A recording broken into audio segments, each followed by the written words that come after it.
talking Dolphins. Dolphins OTA, man. So give me the rundown. How do you feel about the OTA and what you've been reading and hearing about in regards to the reporting and the research that you've done on your end, my guy? Well, listen, Herbie, when it comes to the OTAs, to summarize it, Herbie, the defense so far is much further along than the offense. Throughout the past 5 days of OTA reports, Herbie, you constantly hear about the struggles of the offense, Malik Willis not kind of hitting his targets. The offense has been struggling, Herbie, but here's the thing, man, and I understand as fans, we are naturally competitive, right? We're watching a sport where championships are won at the end of the season. But Dolphin fans, we have been at this for decades. And we understand what kind of season we're supposed to have. Now, I was listening to a clip of Achan Herbie, and Achan was talking. He was talking with Teron Armstead on his podcast, and he was telling Teron Armstead that he ain't got time for a rebuild. That the team is focused on winning now. Which Herbie, I am all for the team feeling that way. That's exactly how you want your team to feel. You don't want the players going into it thinking they've already lost the battle. They still think there's a battle to be won. Devon Achan wants to win a division. Devon Achan wants to win a playoff game. So obviously the intentions are there, Herbie. But as fans, Herbie, people need to pump the brakes because here's the thing, man. We're only in OTAs. We have an understanding coming into this season, given how we gutted this team in the offseason, we understand that going into 2026, we will more than likely be in for a rough ride. But what I don't understand, Herbie, is why there are fans, and it's not all Dolphins fans clearly, but there is a large sector of the fan base that just loves to suffer. It's just like, guys, the season hasn't even started yet. We haven't even watched one game where you have a legitimate reason to complain. People are just complaining off of reports. Understand that this is the time of year that you want to hear that your offense is struggling. This is the time of year where you want to hear that the defense is up. This is the time of year where really, no matter what you hear, doesn't matter. We're not even in training camp yet. And it just drives me crazy, Herbie, how I see people just ready to lose their minds about the team when we already know the team is supposed to be bad. Like, what is the point of all the extra stuff?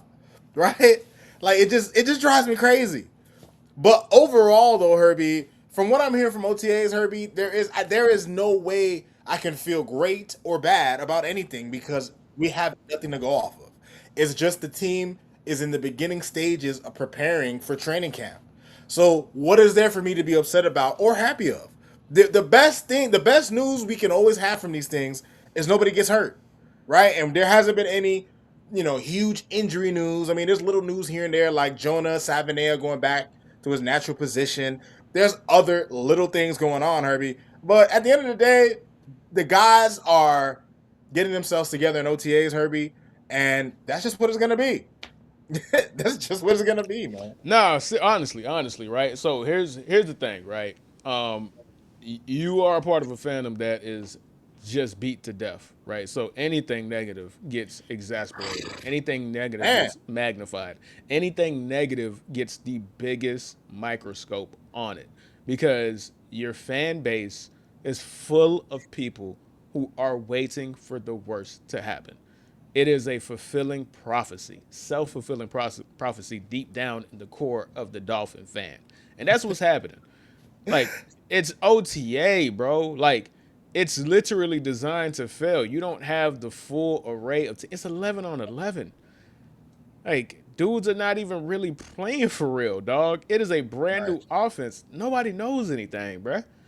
Right? However, I will say this what I'm hearing in regards to Malik Willis is kind of concerning, right? So, I want to talk about that for just a little bit because it's been consistent with Malik Willis, right? Like, yes, OTAs, yes, defense usually gets the better of offense, but it's supposed to go back and forth at least. Like, it might be 2 days of Offense winning two, 2 days yeah, is and defense. then, right?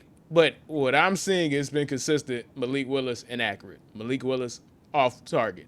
Malik Willis misses people. Malik Willis short. Malik Willis overthrows, Malik Willis underthrow, Malik Willis errant throw, erratic throw. Does that give you anything to be concerned about? To be honest with you, no, Herbie. And the reason why is and this is just for me. I never viewed Malik Willis. Malik Willis to me, Herbie, I guess the best way for me to describe him is that he's just a question mark. He could be the savior, or he could be just another guy in a long list of Dolphins quarterbacks who was inadequate. For me, Herbie, at the end of the day, if he is not anywhere near good, right, we're gonna have a chance to draft one of these young guys coming out. Yeah. And if the experiment, because this was an experiment from the moment we signed him, this was the experiment from the moment John Eric Sullivan was announced to be GM. Like this was kind of like a self fulfilling prophecy in its own right. But at the end of the day, Herbie, I'm not concerned hearing about Malik Willis struggling to learn a new offense, even though what you hear is not flattering, right? A guy with his arm, you don't want to hear he's underthrowing guys. A guy who, when you watched him spot the Packers in the few games that he played, he looked more than competent, right? But, Herbie, I'm willing to give it time, right? And here's the other thing we got to factor too. Brand new list of receivers. We don't know how good these receivers are. Like, there's a whole litany of things that we have to look at as a whole when it comes to the offense, and not just Malik. But as of right now, Herbie, I'm not concerned, because regardless of how good he is or how good he's not, I mean, for me, I'm good. I'm not Yeah. gonna stress Yeah. myself Yeah. Fair out. enough. Herbie, it's a different thing than let's say with Tua, because we invested a first round pick and then gave him a contract. Yeah. So yeah, it's a bit of a different story when you know Malik is more than likely a bridge. You're right. It's a Hail Mary to think that he's gonna blossom into some top flight quarterback. It's a huge Hail Mary. Yeah, it's a little bit of a Hail Mary to think he'll even be above average. We haven't Right. seen proof of that. But ultimately, at the end of the day, I'm okay.